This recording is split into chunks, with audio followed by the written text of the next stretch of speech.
Здравейте! Другия диван, който бих искала днес да ви покажа, е модел Марозо. Ние сме ви показвали вече неговия по-голям модел. Това е по-малкия, който е с размер 2,45.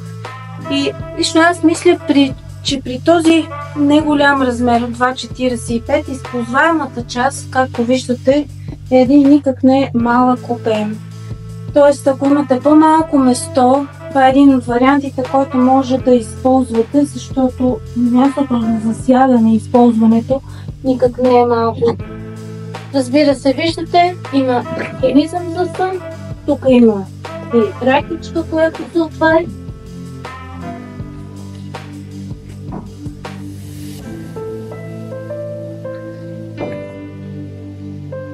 И също така тези са